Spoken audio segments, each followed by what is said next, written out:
সকল শ্রেণীর মানুষ এখানে মানববন্ধনে এসেছেন। তাদের আসার মূল উদ্দেশ্যই হচ্ছে তাদের এক দফা এক দাবির কর্মসূচি যেন সফল হয়।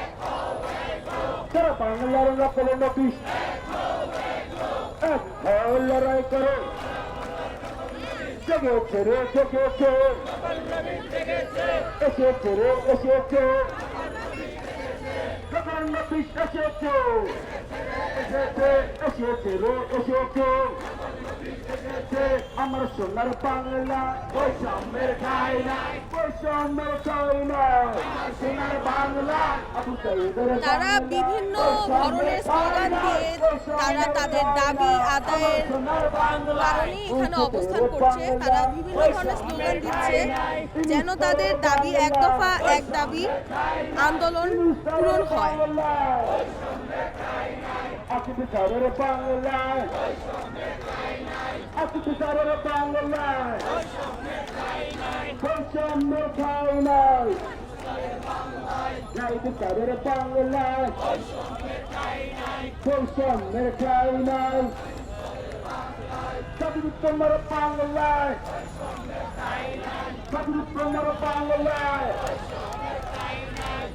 তোমার বাংলায়।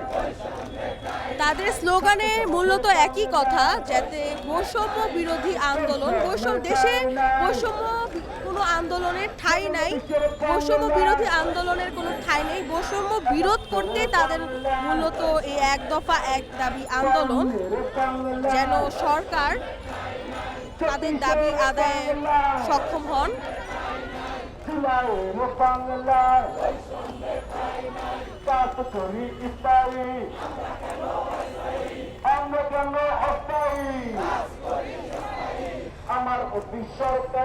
তাদের মূল দাবি হচ্ছে কর্মরত সকল চাকুরিজীবীদের জাতীয়করণ করতে হবে। মূলত এই দাবি আদায়ের লক্ষ্যে তারা সকাল থেকেই এই জাতীয় প্রেস ক্লাবে অবস্থান করছেন।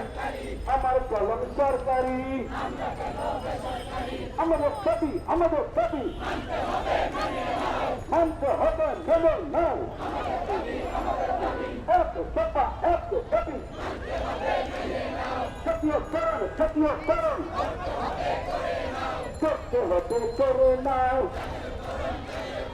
জাতীয়করণ, জাতীয়করণ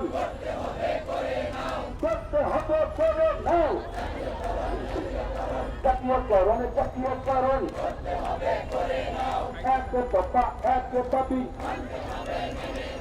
মানতে হবে, মেনে নাও। সারা বাংলার নকল নবী, সারা বাংলার নকল নবী জেগেছে রে, জেগেছে, জেগেছে রে, জেগেছে, এসেছে রে, এসেছে, এসেছে রে, এসেছে, জেগেছে রে, জেগেছে। আপোষ নাই সংগ্রাম, সংগ্রাম, সংগ্রাম, আমার সোনার বাংলা।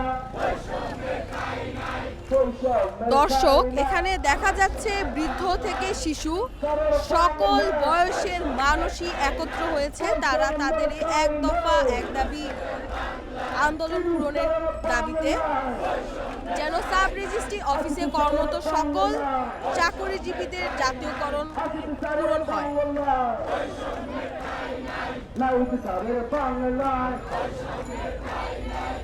তোমার বাংলায়, তোমার বাংলায়, তোমার বাংলায়, বৈষম্যের ঠাই নাই, কাজ করি স্থায়ী, কাজ করি স্থায়ী, আমার অফিস সরকারি, আমরা কেন বেসরকারি, আমার কলম সরকারি, আমার কলম সরকারি, আমার কলম সরকারি, আমরা কেন বেসরকারি। এক দফা এক দাবি মানতে হবে, মেনে নাও। এক দফা এক দাবি জাতীয়করণ করতে হবে করণ হ্যাঁ তাদের বিভিন্ন ব্যানারে দেখা যাচ্ছে যে তাদের ব্যানারে লেখা কাজ করি সরকারি, আমরা কেন বেসরকারি। এবং তাদের স্লোগানেও বারবার তারা এই একটি কথাই বলে যাচ্ছে যে তারা কাজ করছে সরকারে, সরকারদের জন্য, সরকারের জন্য, কিন্তু তারা কেন বেসরকারি। ব্রিটিশের প্রচারে নিপাতে যাক মুক্তি পাক নকরেন অফিসে মুক্তি পাক ব্রিটিশ প্রচার নিপাত যাক আমাদের দাবি মানতে হবে মেনে নাও আমাদের দাবি এক দফা এক দাবি মানতে হবে মেনে নাও জাতীয়করণ এখন আমরা কথা বলবো এখানে অবস্থানরত কিছু মানুষদের সাথে, যারা বেশিরভাগই এখানে সকাল 9টা থেকে অবস্থান করছেন। তো তারা কেন এখানে অবস্থান করছেন, তাদের মূল লক্ষ্য কি, উদ্দেশ্য কি, সেটাই আমরা তাদের সাথে কথা বলে জানবো। আপনি এখানে আসার উদ্দেশ্যটা কি? আমরা আমাদের নকল নবিশ, আমরা সারা বাংলাদেশ রেজিস্ট্রি অফিসে 516টি রেজিস্ট্রি অফিস আছে, সেখানে আমরা নকল নবিশ আছি 17,000। আমরা আমাদের চাকরিটা স্থায়ীকরণ চাইতেছি সরকারের কাছে। আমরা বৈষম্যের শিকার, সারা বাংলাদেশে প্রত্যেকটা অফিসই, সরকারি অফিসে বেসরকারি কোনো লোকজন নাই, কিন্তু আমরা হলাম সরকারি অফিসে কিন্তু অস্থায়ী ভিত্তিতে আমরা কাজ করতেছি। আমাদের কোনো পারিশ্রমিক নাই, আমরা কাজ করলে টাকা পাই, কিন্তু কাজ না করলে কোনো টাকা পাইতেছি না। আমরা এই বৈষম্য কিভাবে চাই না, কারণ বাংলাদেশে কখনো মানে স্বাধীন দেশে বৈষম্য শিকার ব্রিটিশ আইন দ্বারাই আমাদের মানে রেজিস্ট্রি ডিপার্টমেন্ট পরিচালিত হইতেছে, কিন্তু স্বাধীন দেশে ব্রিটিশ আইন দ্বারাই কিভাবে রেজিস্ট্রি মানে ডিপার্টমেন্ট পরিচালিত হয়। আমরা সরকারি চাই, আমরা জাতীয়করণ চাই, 18,000 নকল নবিশের চাকরির স্থায়ীকরণ চাই।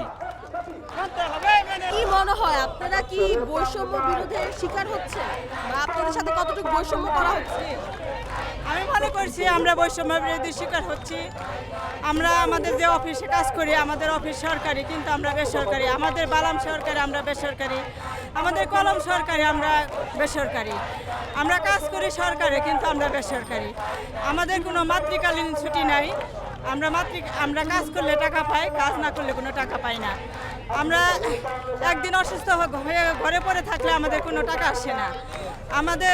আমরা সারাদিন পরিশ্রম করে ঘরে ফিরে দেখে আমাদের হাতে টাকা থাকে না। আমরা অনেক কষ্টে জীবনযাপন করি। আমাদের বাচ্চা কাচ্চা মানুষ করতে আমাদের অনেক কষ্ট হয়। আমরা অনেক কষ্টে জীবনযাপন করে আসছি।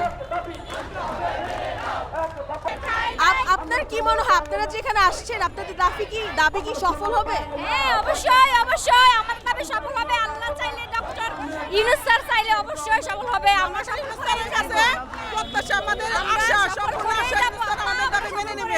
স্যার আমাদের দাবি মেনে নেবে, তো নেবে ইনশাআল্লাহ। উপরে কাছে সহায় থাকে, স্যার দাবি মেনে নেবে, এটাই আশা করে।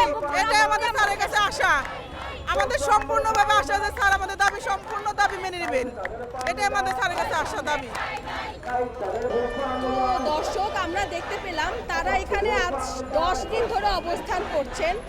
তাদের মূলত একই স্লোগান যে তারা কাজ